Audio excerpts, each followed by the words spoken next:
Senator Ronald De La Rosa is recognized. You have 5 minutes. Thank you, Mr. Chair. Kay Sally Santos. Miss Sally Santos, nung last hearing, napapansin ko sa'yo, masyado kang free-flowing magsalita. Sinasabi mo lahat, normal na normal, natural na natural. Ngayon, napansin ko parang may apprehension ka na, parang takot ka. Meron bang nananakot sa'yo? Meron ba ka bang kinatakutan? Before you answer, I'd like to clarify, no? May kasama kang lawyer, right? Yes po, Your Honor. Okay, thank you. Thank you, Mr. Chair. Tanungin ko lang ito si Ms. Santos. Kung meron ba siyang kinatakutan, may nananakot ba sa kanya? Bakit biglang nagbago yung demeanor mo ngayon dito sa hearing? Yes, Your Honor. Kasi po sa bahay ko po, marami pong umiikot na mga sasakyan. Tapos ang tagal po, hindi po namin malaman kung sino po isakay kasi sobrang tinted po nung mga sasakyan. May suspect ka ba? May suspetsa ka ba in particular kung sino itong mga tao na tinatakutan mo?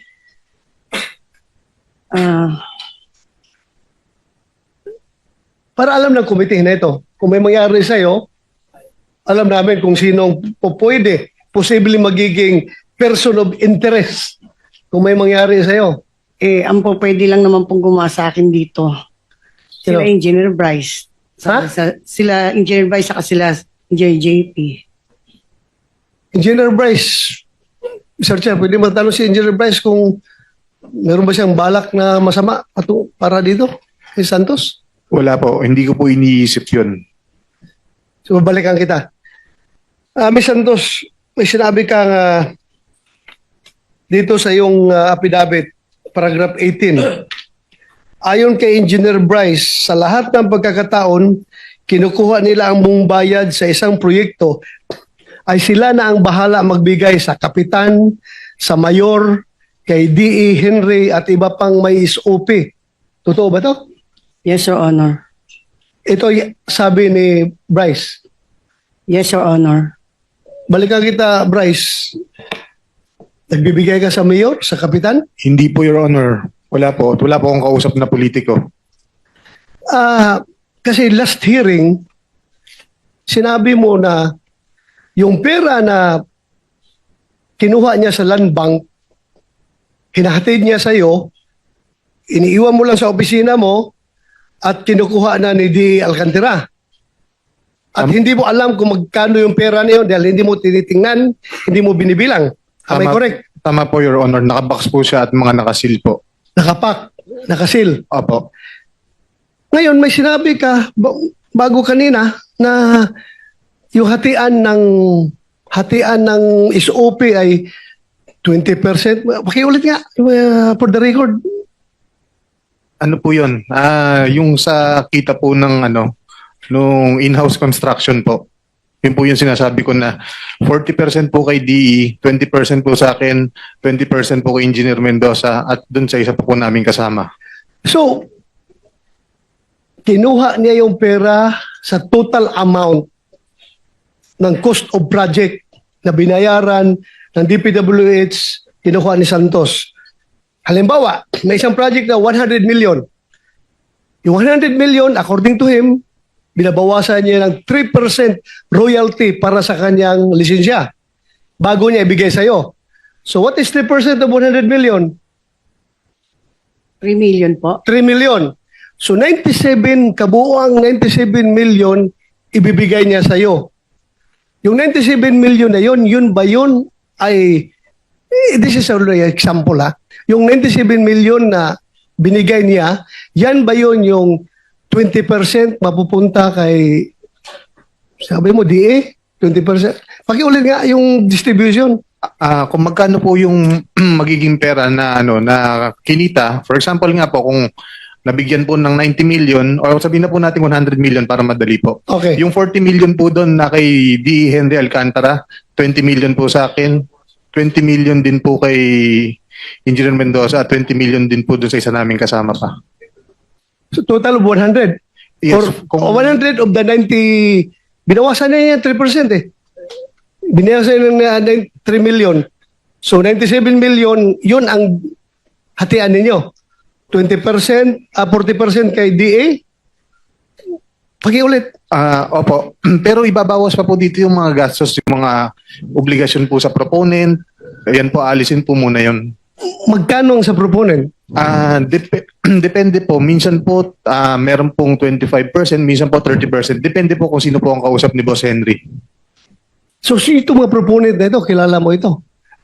Meron po akong specific knowledge yun nga po dito kay Senator Joel at saka po kay Senator Estrada. Pero yung sa iba po, naka-blind lang po ako. Paano mo na nagkakaroon ka ng personal knowledge doon sa kanila? Anong Sinasabi po sa akin mismo ni Boss. For example nga po, may ibang... personal knowledge mo galing kay boss mo? Yes po. Sinasabi niya po sa So yan akin. ang personal knowledge mo, sinasabi niya. Yes po.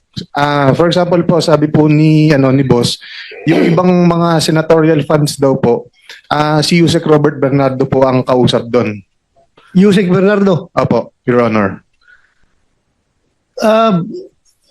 General Alcantara, wala siyang alam sa mga pander, sa proponent.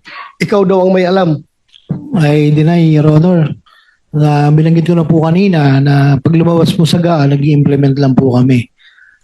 Ito mahirap dito, Mr. Chair, dahil pareho na itong cited in contempt. Hindi ko na ito pwede papakontempt ulit dahil nakakontempt na itong dalawa na ito. So, yung meaning to say, yung sinasabi mo na hatian after na yon sa pander, yung proponent, Opo. binawasan na ninyo. Opo. Ang problema, kayong dalawa nagtutulakan. Bakit ang alam mo lang yung dalawang senador na binanggit tapos yung iba hindi mo maalala dahil napakaraming project hinawakan ninyo. Sobra-sobra ang dami, billion-billion yung dyan sa District Engineering Office ninyo. Tapos out of those billions na pera, dalawang lang ang maalala mo, yung dalawang senador lang. Ang alam ko po, meron pa pong iba kaso wala po akong sapat na ebidensya panghawak sa ngayon. Dahil po Paano mo nalaman na merong iba? True sa mga text message. Wala po kasi akong hawak na Text cellphone. message nino. Anong staff po ni Boss Henry tsaka po si Boss Henry. O bakit hindi mo sabihin kung sino yung mga tao na yan? Yun nga po, Your Honor, wala po kasi akong hawak, hindi ko po hawak yung cellphone ko kasi naka-contempt po ako. Kaya hindi po ako makakilos para mahanap po yung mga sapat na ebidensya para patunayan po yung ibang tao. Ayoko naman po magparatang ng wala po akong hawak na ebidensya. Tapos, kay Senator Jinko at Senator Joel, may hawak ka na ebidensya. Actually, ito nga po, dahil na rin po sa butihing Senator Win Gatchalian, yung pinakita niya po pala kanina na unprogram ng General Appropriation Act ng 2023, dun po nakasama yung listahan na project po ni Senator Joel. Alam mo, sabi Wala. ng boss mo, wala kayong alam. Wala Senator- kayong alam Senator De La Rosa, Yes, sir. whether program or unprogram, no, yung nag-enumerate ka may Opo. description ka. Yes po. Sige, point out mo ngayon kung saan sa GAA yun. No, not in your list, sa GAA mismo. Para matulungan mo kami. Your Honor, hindi po siya sa GAA. Kung kanina, Walang Opo, ibang pagdadalan yung items, kundi from GAA. Walang ibang pagkukunan dyan kung sa GAA. Whether program or unprogram, naka-indicate doon. Yan, binibigyan ka ng kopya ng GAA. oh. Your Honor, yung kanina pong pinakita po ni Senator Win Gatchalian na listahan ng unprogram po noong 2023. Eksakto po, yun po We yung will examine that. Yes po, eksakto po, yun po yung mga binanggit namin project ng listahan ng na 600 million po. Do you confirm this, Mr. Chair? Do you confirm this, Mr. Alcantara? Ikaw ang alam mo lang GAA. Tapos itong Deputy District Engineer mo, may alam na siya na program tsaka unprogram. Anong alam mo dito? Your Honor, sa tulad po sinabi ko, pag lumalabas po sa GAA, yun lang po ang pinabibid namin, Your Honor. I don't have any knowledge about the insertions and so on and so forth po. So hindi mo alam kung ito'y program or unprogram funds Yes, ang Your Honor. implement ninyo. Mr. Chair, With the permission Paano? of Senator De La Yes, sir. with the permission of Senator Batom, Mabilis lang po, no? Itong unprogrammed, lumobo ng katakot-takot. Alam natin yan. At noong 2021, nasa 176 billion. Noong 2022, naging 251. Pero kasama dyan yung COVID procurement ng vaccines. Kasama rin yan yung mga health workers incentives. Noong 2023, from 251, naging 807.